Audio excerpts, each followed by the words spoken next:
सभी लोगों को नमस्कार। मैं धीरेन्द्र प्रताप गोरखपुर से। दोस्तों, मोदी सरकार ने गरीबों को 5 किलो मुफ्त राशन देने का घोषणा किया है और राशन मिल भी रहा है।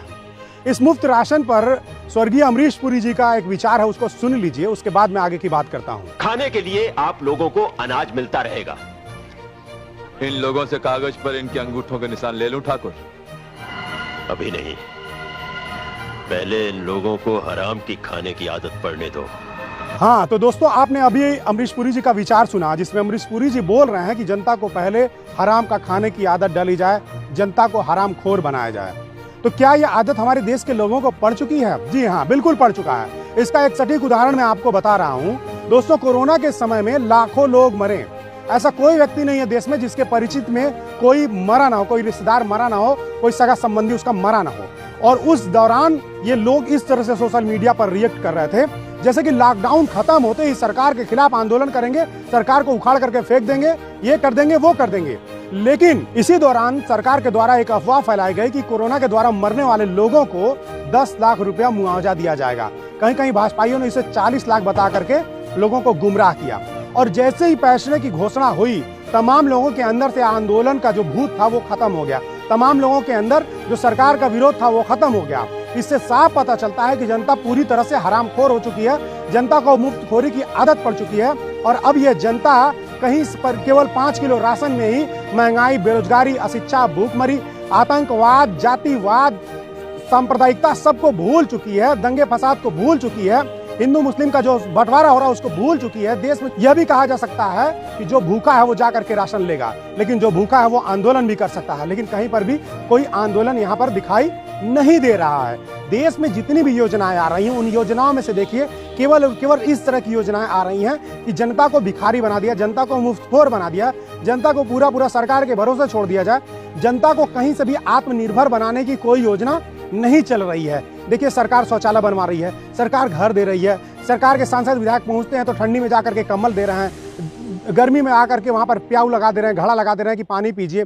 तो इस तरह की ये जो योजनाएं हैं, ये जनता को पंगु बनाने वाली है। सरकार को चाहिए कि वो जनता को रोजगार दे। सरकार को चाहिए कि शिक्षा को पूरी तरह से मुफ्त कर दिया जाए कि एक आम आदमी पढ़ सके, उच्च शिक्षा ले सके, तकनीकी शिक्षा ले सके। लेकिन शिक्षा का पूरी तरह से निजीकरण और व्यवसायीकरण कर दिया गया है, बाजारीकरण कर दिया गया है। सरकार को चाहिए चिकित्सा की सुविधाओं को पूरी तरह से मुफ्त कर दिया जाए, लेकिन सरकार क्या कर रही है? उसको नहीं मुफ्त कर रही। सरकार आपको मुफ्त में राशन दे रही है। सरकार से सीधे सीधे मुद्दे की बात करनी होगी, सरकार से सीधे सीधे रोजगार की बात करनी होगी। जो भी खास करके ग्रामीण के जो लोग हैं, वो लोग जब कोई मुफ्त की बात आती है तो टूट पड़ते हैं। उनसे मैं कहना चाहूँगा कि ये जो मुफ्त का राशन या मुफ्त का कोई भी चीज़ आपको दिया जा रहा है, ये बिल्कुल मुफ्त नहीं है।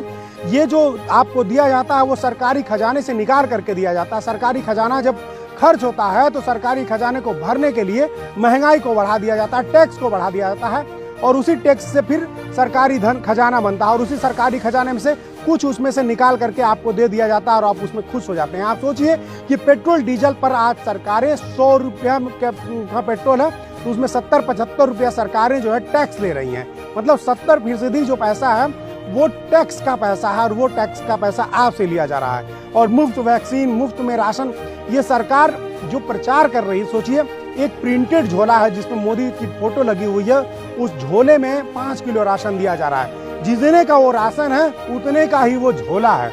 यानी कि सरकार जितना आपको राशन नहीं दे रही है, उससे ज्यादा वो पैसा प्रचार में खर्च कर रही है। ये सीधे सीधे तौर पर सरकार अपनी मार्केटिंग कर रही है, अपना वोट बैंक बढ़ाने की कोशिश कर रही है। ये दिखाने की कोशिश कर रही है कि हम आपको मुफ्त में दे रहे हैं, जो वो कहीं से भी मुफ्त नहीं है। वो भरपाई हम ही आपको करना पड़ेगा।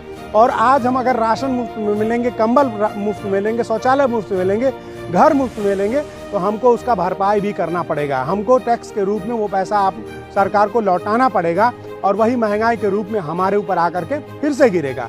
लेकिन इसके साथ साथ जो सबसे बुरी बात है कि हमारे लोगों के बीच हरामखोर बनने की प्रवृत्ति आगे बढ़ती जाएगी, भीख मांगने वाली प्रवृत्ति आगे बढ़ती जाएगी। सरकार आपको भिखारी, भिखमंगा बनाना चाहती है, सरकार आपको आत्मनिर्भर नहीं बनाना चाहती है। अगर आपके अंदर जरा सा भी आत्मसम्मान बचा है तो सरकार से भीख मांगने के बजाय अधिकार मांगिए और उनसे कहिए कि हमको रोजगार दें।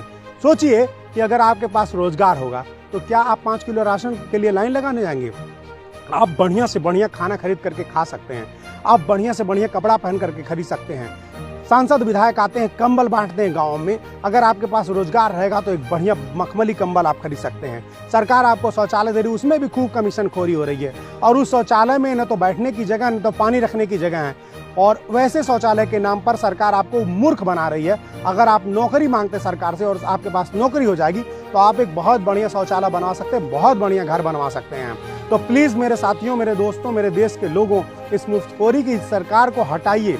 ये मुफ्तखोरी के नाम पर केवल महंगाई बढ़ाएगी, जो मुफ्त में बांटेगी उससे ज़्यादा आपके ऊपर कर्ज लाद देगी और ये देश हमेशा भिखारी होता चला जा रहा है। आप देख रहे हैं एक एक करके हमारा जो रेलवे, हमारा एयरपोर्ट, हमारी जितनी सरकारी संस्थाएं सब बिकते चली जा रही हैं, सब अंबानी अडानी के हाथों में चली जा रही हैं। केवल इसी नाते हो रहा है कि क्योंकि सरकार सरकारी धन का बेतहाशा दुरुपयोग कर रही है और उसके पीछे केवल और केवल आपकी चुप्पी है, आपका लालच है, जनता का लालच है।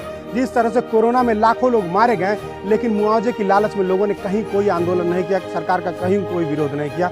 उसी तरह से आज सरकार 5 किलो राशन दे रही है, कहीं से महंगाई का कोई विरोध दिखाई नहीं दे रहा। शिक्षा व्यवस्था पूरी तरह से चौपट हो चुकी है, भ्रष्टाचार चरम पर है। आप देख लीजिए कि जितने हमारे सोशल मीडिया से लेकर के जितने लोकतंत्र को मजबूत करने वाले पत्रिकाएं हैं, उन सब पे प्रतिबंध लगाया जा रहा है। एक तरह से देश में तानाशाही लागू कर दी गई है। धरना प्रदर्शन नहीं करने दिया जा रहा है, कोई विरोध नहीं करने दिया जा रहा है। जो भी विरोध कर रहा है उसके ऊपर फर्जी मुकदमे लादे जा रहे हैं। तो ये जो हमारा लोकतंत्र है वो पूरी तरह से खतरे में है। हम देश का जो नौजवान है उसकी मानसिकता भीख मांगने की बनती चली जा रही है। हमारा जो देश का पहचान है वो खत्म होते चला जा रहा है। इन सब से हमको बचना होगा और सरकार द्वारा चली जा रही हर चाल को समझ करके उसका जवाब देना होगा। तो उठ खड़े होइए और सरकार से भीख मांगना छोड़ करके अधिकार मांगना शुरू कर दीजिए। आप सभी लोगों को धन्यवाद।